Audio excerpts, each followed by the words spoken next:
사도 바울이 에베소서에 있는 말씀을 우리에게 교회에게 전달해 주셨는데, 오늘은 에베소서 1장 15절부터 19절까지의 내용을 통해서 바울은 무엇을 감사했고 바울은 무엇을 기도했는가, 이것을 함께 생각을 하려고 합니다. 우리도 무엇을 감사하고 또 우리는 또 무엇을 기도해야 되는가. 감사 생활한다, 기도 생활한다, 이거 굉장히 중요하죠. 네?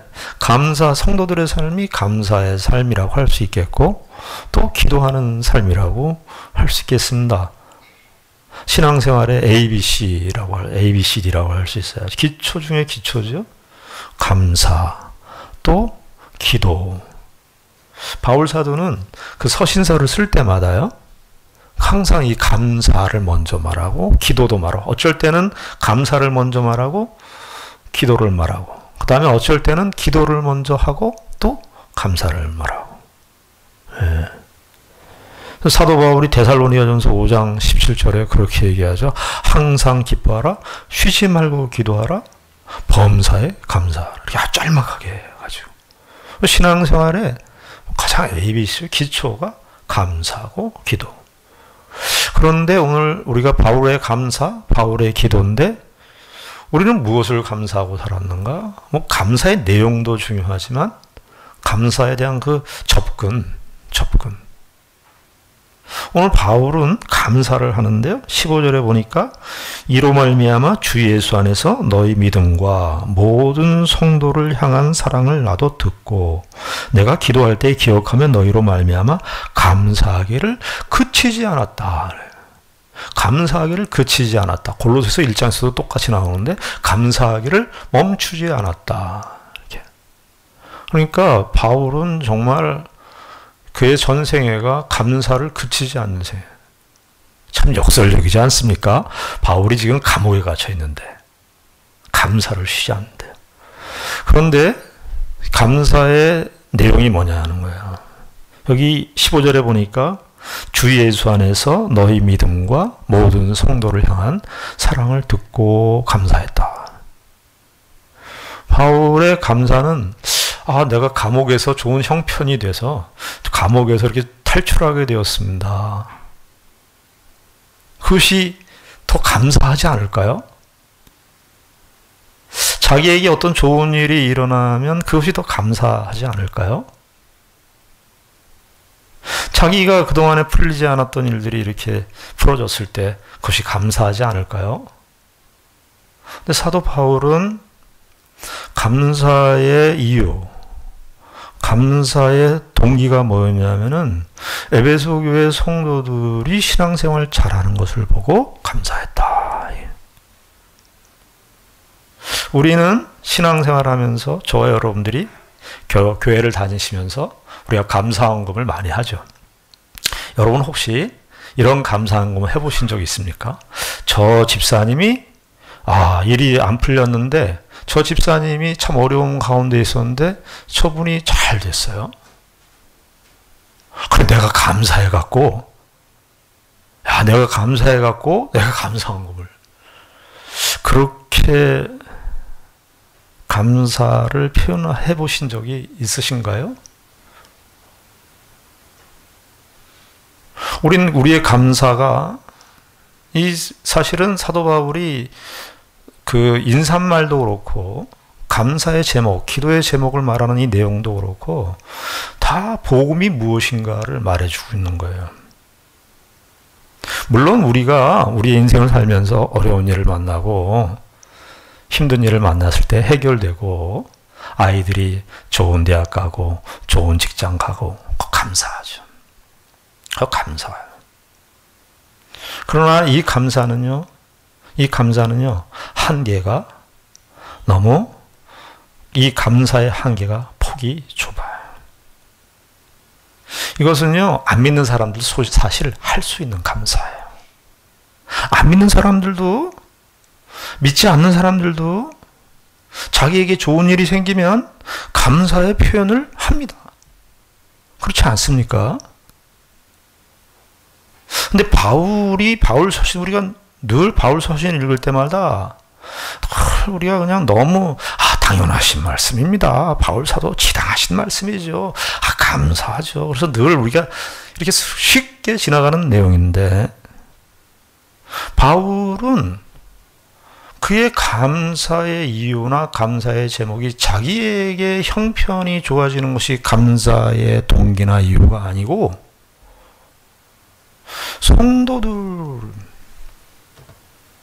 성도들의 신앙이 좀 폭을 넓혀서 이야기하면 다른 사람이 잘 되는 것이 자기의 감사의 동기. 예수 믿는 신자들은 여기서부터 다 다른 거예요. 늘 이렇게 이런 표현을 제가 많이 쓰는데 기독교란 완전히 다른 것이다. 이 세상 차원하고 다른 것이다.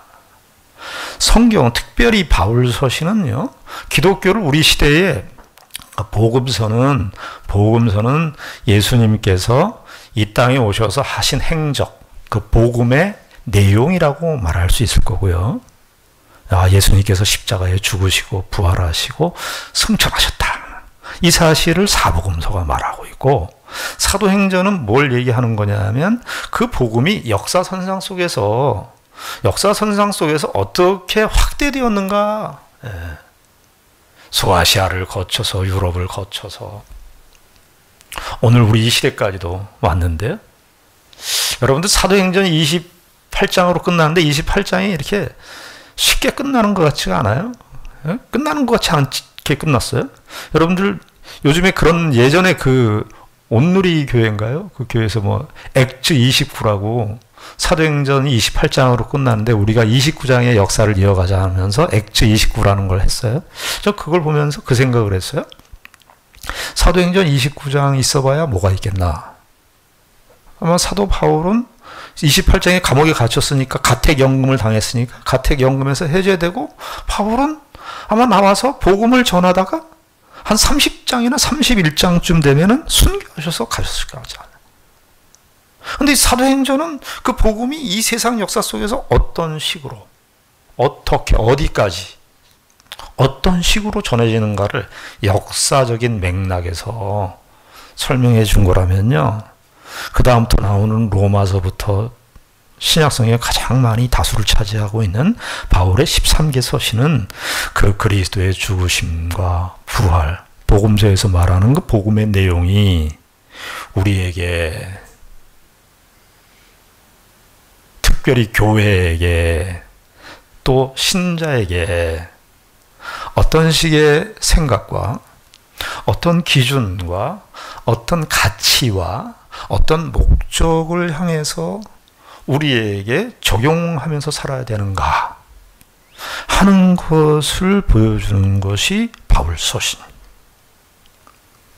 그런데 바울 서신이 바울이 자기를 설명할 때도 어떻게 얘기합니까? 그리스도의 종. 원래 자기를 소개한다는 건 자기를 이렇게 포장하는 거 아닙니까?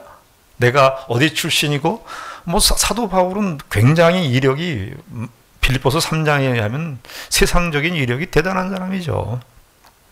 가말리엘 문화에서 그 당시 때 우리 식으로 얘기하면 최고의 학부에서 최고의 박사 학위를 받고 아주 최우등으로 졸업한 모든 사람이 다, 야, 젊은 나이에 저렇게 대단한 이력을 갖춘 사람이 없을 정도라 부러움의 대상이었던 사람이 바울이었습니다. 근데 바울이 서신서를 쓸 때는요, 그런 거 하나 냄새도 풍기질 않아요. 뭐라 그래요? 그리스도의 종. 바울은 그리스도의 종된 사실이 그리스도의 종되었다는 사실로 자기를 다 설명하기를 원했어요. 그러니까 사실은 자기소개인데 그 그리스도의 종, 그리스도의 사도로 부르심을 받아 하나님의 뜻으로 말미암아 사도된 바울 이렇게 되는데 자기를 소개하는 건데 결국은 그 자기소개라는 그 포장을 담아서 무엇을 소개하냐면 복음을 말하고 예수 그리스도를 말하고 자기소개 안에서도 예수 그리스도를 소개하고 있는 거예요. 근데 구체적으로 사도 바울이 감사의 내용을 자기에게 원인을 삼지 않는 거예요. 여러분, 우리가 신앙생활 하면서 이 지평을 넓힐 필요가 있습니다. 이 지평을 넓혀야 돼요. 항상 우리는 생각과 생활의 중심이 나를 중심으로 해서 이렇게 나가니까 내가 기본이에요. 내가 기준이고 1970년도인가요? 그때 마틴 부버라고 하는 사람이 나와 너라는 책을 썼어요. 철학적인 약간 신학의 내용도 담겨 있고 철학적인 내용이기도 합니다만은 많은 사람들한테 알려진 충격적인 내용이었어요. 나와 너.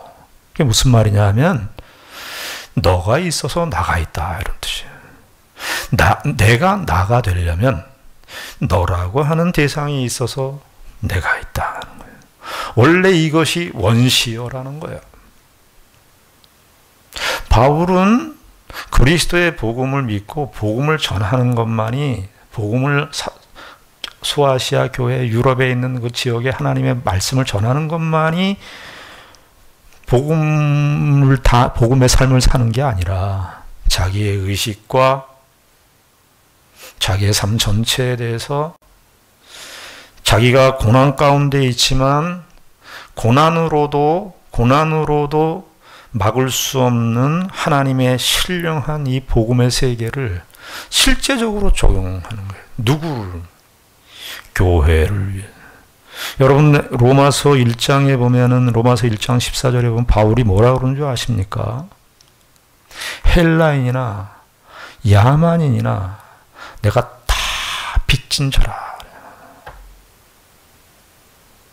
그 사람들을 언제 바울이 만났습니까? 근데 빚졌대요. 뭐 돈을 빌렸기를 했습니까? 무슨 신세를 지기를 했습니까? 빚졌대요. 왜 그렇게 생각했는 줄 아십니까? 바울이 자기가 사도가 된 거 보니까 너무나 큰 은혜인데 보니까 하나님께서 저 이방인들 헬라인이나 야만인들에게 하나님의 복음을 전하기 위해서 나를 구원시켰고 사도로 삼았으니 저 사람들 때문에 내가 구원을 받은 거예요. 저 야만인들 때문에 내가 구원을 받은 거예요. 저 사람 때문에 내가 있는 거예요. 사도 바울이 그러니까 이 감사의 맥락에서 여러분들 바울 서신을 잘 보십시오. 로마서, 갈라디아서, 에베소서, 빌립보서, 골로새서, 데살로니가 전서, 후서 너희들을 다 감사한다. 감사한다 정도가 아니라 감사가 끊이지 않는 너희들을 생각할 때마다 여러분 우리가 좀 이런 생각 누가 잘된 일이 있으면은 여러분들이 밥을 사보시는 거예요. 내가 잘 돼서 밥을 사는 것도 좋은 일이지만 누가 정말 와우 누가 정말 잘 돼. 내가 오늘 밥을 살게. 내가 잘 돼서 밥을 사는 것도 뭐 그것도 중요하죠. 중요해요. 근데 누가 너무 잘 됐어. 근데 내가 너무 감사해. 그래서 밥을 사. 누가 대학에 들어가. 아니야 내가 밥을 살게. 우리 그리스도인들이 이거예요. 여러분 감사헌금 많이 내셨을 거예요. 우리가 감사헌금을 낼 때도 꼭 내가 우리 남편이 우리 자식이 이런 것도 감사하지만 저 집사님이 이렇게 잘 됐대. 내가 너무 감사해. 내가 감사헌금 내는 거죠. 바울은 그 얘기를 하고 싶은 거예요. 감사했다는 거예요.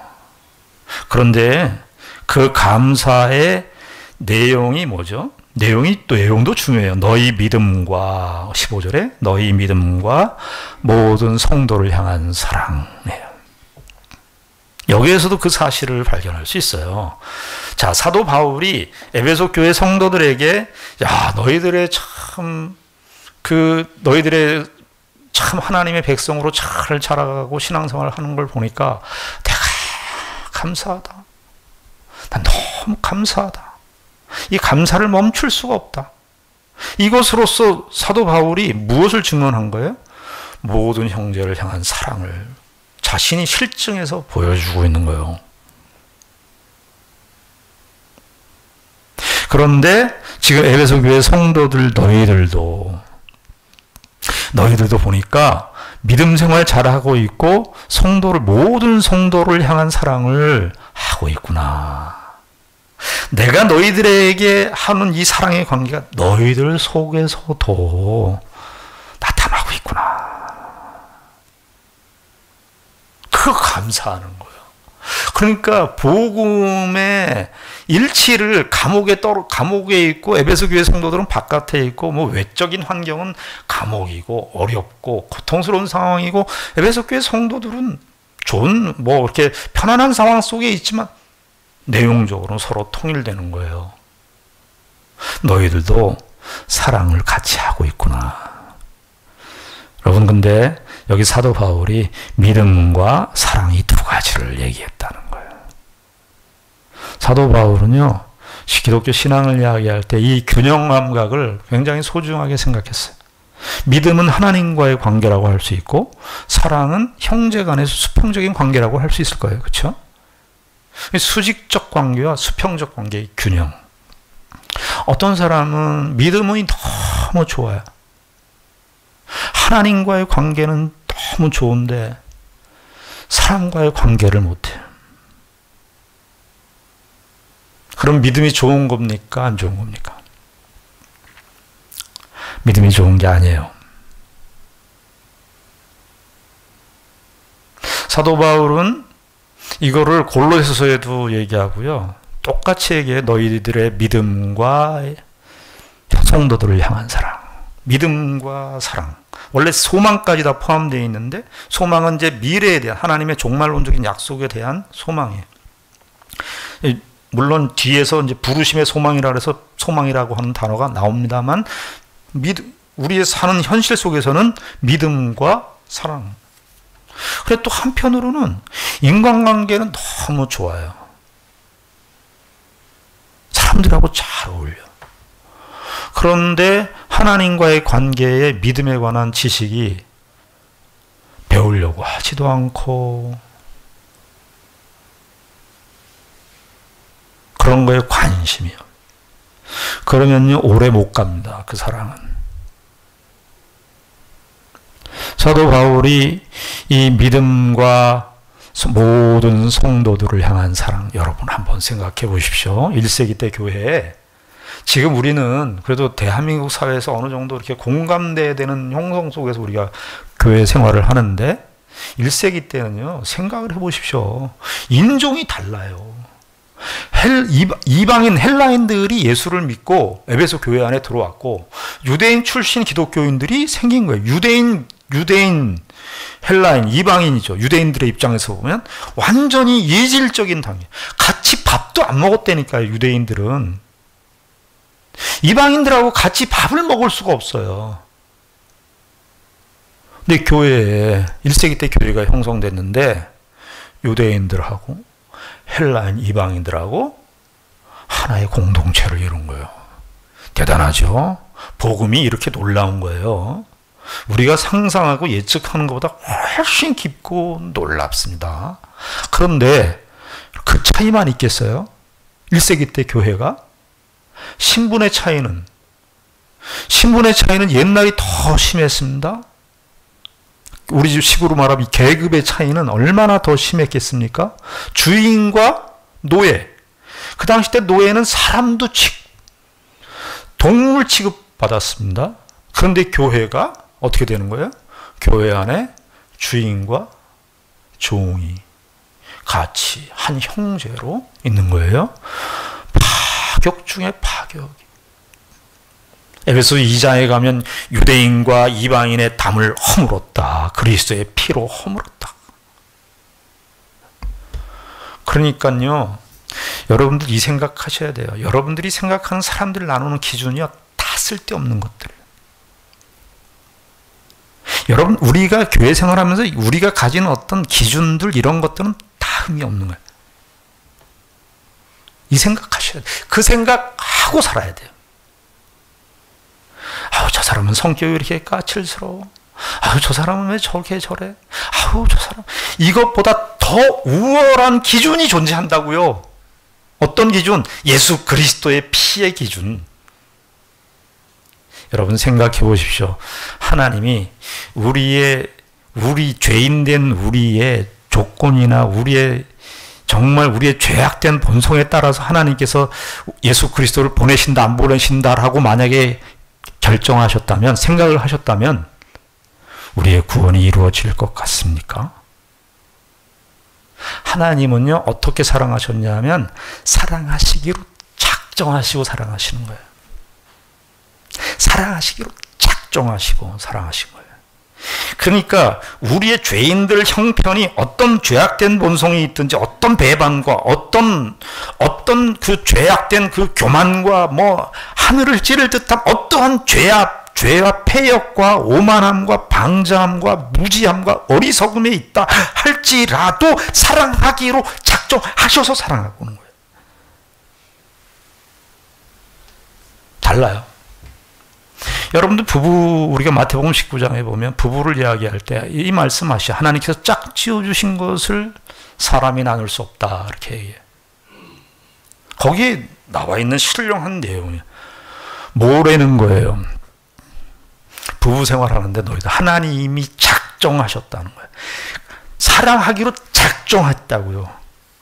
그 사람이 어떠냐가 우리의 그 사람을 판단하는 기준이 아니고 하나님이 작정하고 들어오시는 사랑으로 사랑한다는 거예요. 나는 저 아내를 사랑하기로 작정했어 이러고 들어오는 거예요.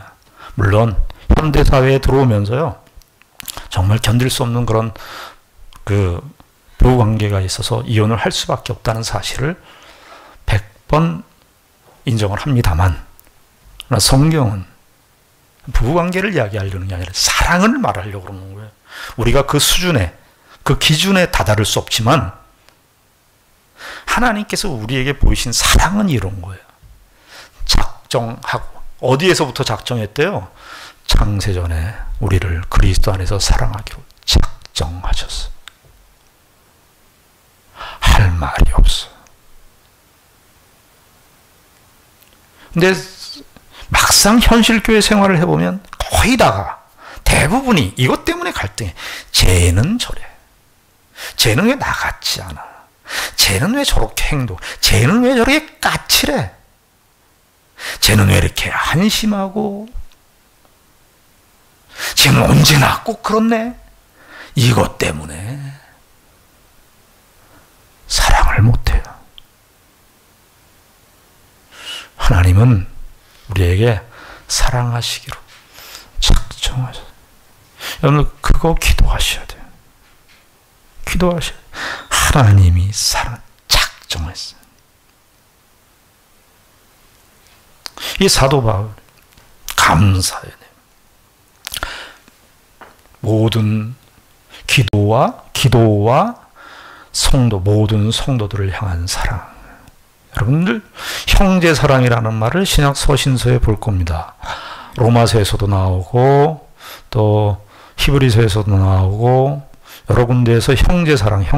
이게 형제사랑이라는 말 여러분들 미국에 가면 필라델피아 있죠. 죄송합니다. 제가 미국을 끊은 지가 오래돼가지고 필라델피아. 이게 다 빌라델비아라고는 필라델비아. 이 성경 헬라어 단어인데 한 단어예요. 그러니까 그 당시 때 사도 바울이 필라델피아, 이게 원래 두 단어가 합쳐진 말인데 필레오라는 말과 아포스라는 말과 이렇게 형제라는 말이 같이 아델포스라는 말이 합쳐진 거예요.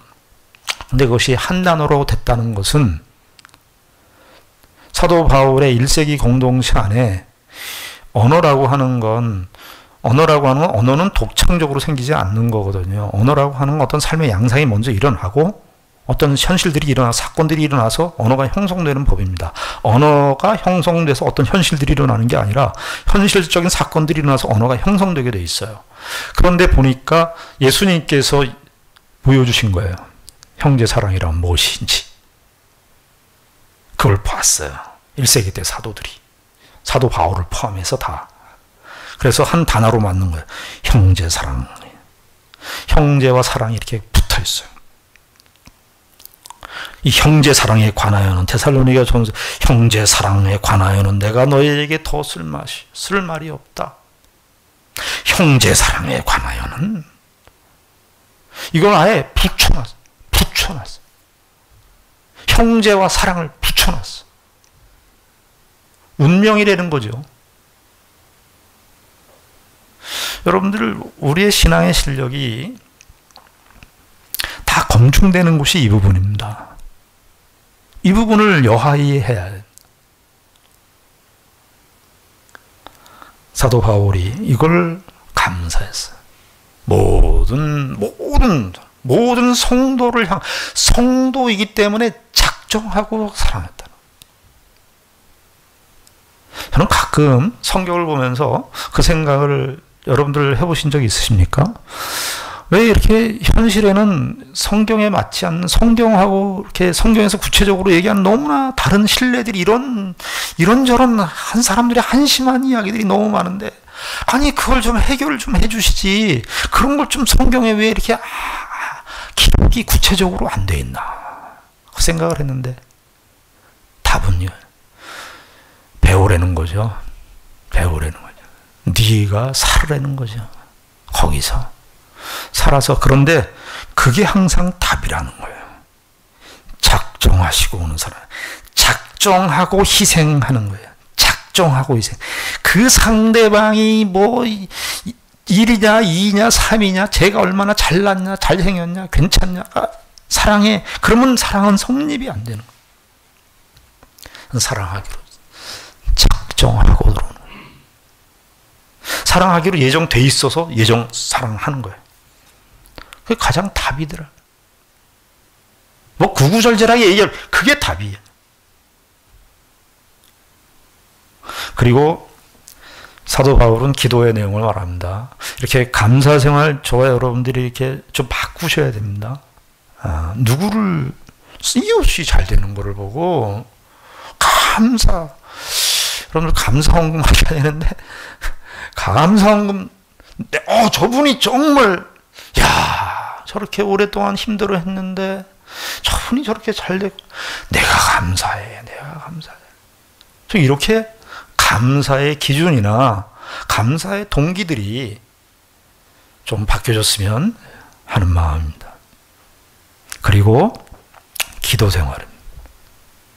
16절에 내가 기도할 때에 기억하며 너희로 말미암아 감사하기를 그치지 아니하고 하면서 17절에 이제 기도의 제목이 17절부터 나오는데 기도의 제목이 17절에 보면 우리 주 예수 그리스도의 하나님 영광의 아버지께서 지혜와 계시의 영을 너희에게 주사 하나님을 알게 하시고. 여러분들 우린 기도하면은 어떤 기도를 주로 했습니까? 달라고 하는 기도를 주로 많이 했어요. 항상 주세요. 하나님 이걸 해 주시옵소서. 거기다 그냥 강조를 줘갖고 그냥 주시옵소서. 기도원에 가서도 그냥 주시옵소서. 물론 그거 필요해요. 근데 오늘 바울의 기도는 뭐예요? 알게 해달래요. 알게. 19절에도 보면 너희로 알게 하시기를 구하노라. 알게 해달라. 여러분들 좀 우리가 기도의 제목도 좀 바뀌었으면 좋겠어요. 기도의 제목도. 기도의 제목, 여러분들의 일상에 필요한 것들 하나님께서 구하시는 그런 기도 필요하고 그걸 하지 말라 그러는 거 아니에요? 그거 하셔야 돼요. 우리가 연약하기 때문에 우리의 부족한 것이 있죠. 부족한 것 하나님께 구해야 돼요. 요즘엔 그것도 안 구해. 요즘엔 그것도 안 해요. 그런데 오늘 바울의 이 기도를 통해서 우리가 생각해야 될 내용이 뭐냐면 알게 해달라는 기도를 좀 하셔야 됩니다. 조금 하셔야 되는 게 아니라 가장 상위의 기도의 제목으로 놓으셔야 됩니다. 무엇을 알게 해달라? 하나님을 알게 해달라. 저와 여러분들의 인생 속에 가장 큰 복이 무엇입니까? 교회의 복이 무엇일까요? 신자들의 인생의 복이 무엇일까요? 우리가 복이 여러 가지가 많을 건데 복의 가장 중심은 뭘까요? 하나님을 만난 거 아닙니까? 하나님을 알게 된 거 아닐까요? 저와 여러분들의 인생 속에서, 우리들의 인생 속에서 여러분들 부부로 만나셔서 그 만남이 소중하잖아요. 만나서 물론 만났을 때에 그 감정과 10년, 20년, 50년 뭐 이렇게 지나서 갖는 감정은 다를 수 있지만 만난 거잖아요. 사람들도 뭐 만남이 소중하다 그런 말을 하잖아요. 노사연 씨도 우리 만남은 우연이 아니야 그러면서 노래도 국민 가요 애창곡이 되지 않았습니까? 만남이라고 하는 것이 왜 중요하냐 하면 우리의 인생의 모든 결정, 우리의 인생의 흐름을 바꿔놓는 그 계기가 만남을 통해서 주어지는 거 아니에요?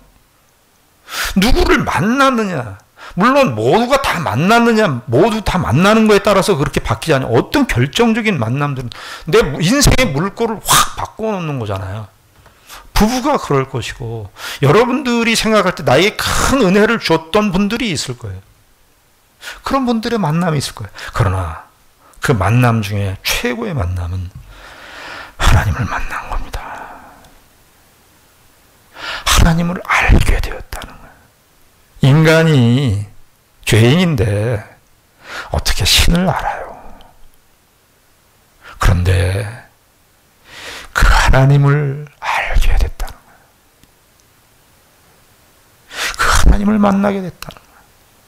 교회의 복이, 신자의 복이, 결국은 우리의 복이 뭐냐? 복의 그 중심은 하나님을 만나고 하나님을 알게 되었다는 거예요. 여러분들 누구 유력한 사람을 만나고 알거나 그러면 우리가 폼제잖아요. 폼 잡죠. 내가 저 사람을 알아. 와, 내 저 국회의원을 알아. 그걸로 폼 잡는데 하나님을 만났어. 그러니 하나님을 알게 되었으니 사도 바울이 지금 그 얘기하는 거예요. 이 교회의 복, 신자의 복이 뭐냐? 하나님을 만난 것이고 하나님을 알게 되었다는 거예요. 그러니 기도도 어떻게 하라는 거예요? 기도의 가장 큰 제목이 뭐라는 거예요? 하나님을 더 알게 해 주시옵소서. 여기 11절에 알게 하시고라는 말은 일반적인 알미 아니라 강세형이에요. 더 깊이, 더 분명하고, 더 확실하고 하나님을 알게 해주십시오. 여러분, 우리 기도가 신앙생활의 ABC예요. 기도부터 배워야 되는데 기도가 뭐 해야 되겠어요? 하나님을 알게 해달라. 하나님을 좀 알게 해주시옵소서. 하나님을 더 깊이 알게 해주시옵소서. 우리나라는요, 안다는 거, 이 배운 거에 대한, 이 한편으로는 배운 거에 대한 교만과 자랑이 있어가지고 그 위선적인 게 싫어서 위약적으로 간 게 있어요. 나는 아는 건 안 해. 난 공부는 싫어. 공부하는 것으로 유세하는 사회이기 때문에 공부하는 거를 하지 못한 사람은 공부를 안 해. 이런 식으로 우리가 돼 있어요. 그러나 그것이 이 세상을 살아가는 데 있어서 그런 것들을 이야기하는, 그것까지 100번 양보할 수 있으나 신앙의 영역은 그런 것으로 이렇게 저 바깥에다 내몰 수 있는 것들이 아니에요. 나는 이거 안 해. 아는 이런 일들은 안 해. 그래서 휴지통에다 집어넣을 일이 아니라고요. 나는 아는 일에는 상관없어. 그냥 기도할 거야. 근데 기도는 하나님을 아는 것만큼 기도도 넓어지게 되어 있는 법이에요. 우리 서양 속담에는 아는 것이 힘이다예요. 근데 동양 속담은 뭐예요? 모르는 것이 약이다. 이렇게 돼 있어가지고 알면 골치 아프다. 식자우한이라는 말도 있어요. 짜오한, 예? 아는 것이 더 화를 만들어주는 이런 게 있어가지고 우리 동양 사람들은 이게 아니에요. 하나님을 알아야 돼. 하나님을 안다는 것은 우리가 성경을 통해서도 배워야 돼요. 여러분 성경 공부 나눠드린 거 성경 그거 계속 읽으셔요. 여러분 제가 보니까 세상에 여러 가지 책들도 많은데 성경책만큼은 소중한 게 없어요. 성경책을 가까이 하세요. 성경을 읽으세요. 여러분 우리가 하나님을 어디서 볼 거예요? 하나님이 이 세상에 어디 나타나시나요? 하나님이 우리가 어디에서 볼 거예요? 어디에서 만날 거예요? 기독교는 성경에서 하나님을 만난다고 그래요.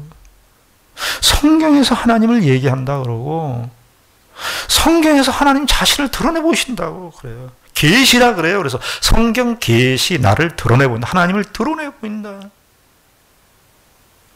하나님 자신을 드러내 보인다. 저와 여러분들의 믿음의 수준이 뭐 초등학교일 수 있고 유치원 수준일 수 있고 고등학교 수준일 수 있고 이제 막 입문 수준일 수 있고 아직도 뭐 감각이 없는 그런 수준일 수 있어요. 그러나 어떤 수준에 있든지 여러분들은 성경을 읽으셔야 돼요. 그래서 성경에 있는 말씀을 가지고 내가 이해한 말씀, 내가 경험한 말씀이 내 실제 삶 속에서 그것이 적용될 때 신앙적으로 사는 묘미를 느끼는 거예요. 아, 신앙생활이란 이런 것에 묘미가 있는 것이구나를 비로소 느끼게 돼. 하나님을 알아가는 거예요. 하나님을 알아가요. 여러분, 우리가 오늘 바울의 감사 배웠고요. 바울의 기도 배웠어요. 바울의 기도 여러 가지 이제 내용이 있지만 다음 주에 말씀드릴 텐데 기도가 제일 처음에 중요한 게 뭐라 그랬죠? 하나님을 알게 해주시옵소서. 평생 기도해야 되는. 여러분 이게 다 인생의 모든 부분에 다 미쳐요. 하나님을 아는 지식이 부족하니까 판단을 내릴 때도 이상한 판단을 내리고 결정을 할 때도 이상한 결정을 하게 되고 자꾸 악이 되는 결정을 하는 거예요. 하나님과 상관없는 결정을 하게 되는 거예요. 상관없는 선택을 하게 되고 그리고 헛된 욕심을 자꾸 끌려가고 헛된 것에 자꾸 마음을 두고 인생의 많은 에너지들을 다 쓸데없는 데다가 우리가 다 투자해요. 거기에는 다라고 말할 수 없지만 거기에 중심에 하나는 하나님을 아는 지식의 결여가 있어요. 하나님을 아는 지식이 얇아요. 그냥 교회에 오는 것만 신앙이지 그 외에는 신앙 생활이 없는 거예요. 생활신앙이 없는 거예요. 생활신앙이. 왜 생활신앙이 없어요? 하나님의 말씀을 아는 이해의 깊이가 얄팍하니까 적용을 할 게 없는 거예요. 교회에 다니고 기도하는 게 다라고 생각하니까. 신앙생활 속에서 사람들하고 살아가는 과정 속에서 모든 영역 속에서 하나님의 존재와 하나님의 지식이 필요하지 않는 영역은 한 군데도 없어요. 1cm도 존재하지 않아요. 다 하나님의 영역이에요. 그런데 이 세상의 주인이신 하나님을 잘 몰라. 말이 되겠어요? 여러분들, 우리가 하나님께서 우리에게 이렇게 복된 뇌를 성경 말씀을 통해서 우리를 깨우쳐 주시고 일러주세요. 참 저도 성경을 설교하는 목사하고 그러지만 어쩔 때는 제가 한심을 세상에 이런 말씀들이 있었는데 나는 그동안에 또 뭘 설교했나 한 생각도 들고 나는 왜 이렇게 성경에서 다 말하고 있는데 나는 왜 무슨 딴 생각을 이렇게 하고 있나 그런 생각을 할 때가 너무 많아요. 여러분 하나님을 알고 하나님을 아는 것으로 충만해져 가는 우리의 인생, 우리 교회, 우리 모두가 되시기를 주님의 이름으로 축원합니다. 기도하겠습니다. 하나님 아버지 은혜를 감사합니다. 바울의 감사와 바울의 기도를 생각했습니다. 우리의 죄인된 영혼에 찾아오시고 하나님 말씀하시고 우리를 지금도 인도하십니다. 하나님의 다 은혜입니다. 주께서 우리에게 복 주셔서 성경 말씀을 우리에게 주셨습니다. 하나님을 잘 알고 배우고 주의 말씀을 따라 살으라고 빛 되시며 우리의 발의 등이며 우리의 길에 인생길에 빛이신 이 말씀을 우리에게 주셨습니다. 아버지 하나님, 우리가 늘 이 하나님의 말씀을, 하나님을 아는 일에 더 기도하고 더 힘쓸 수 있도록 주께서 은혜를 베풀어 주시옵소서. 예수님 이름으로 기도드리옵나이다. 아멘.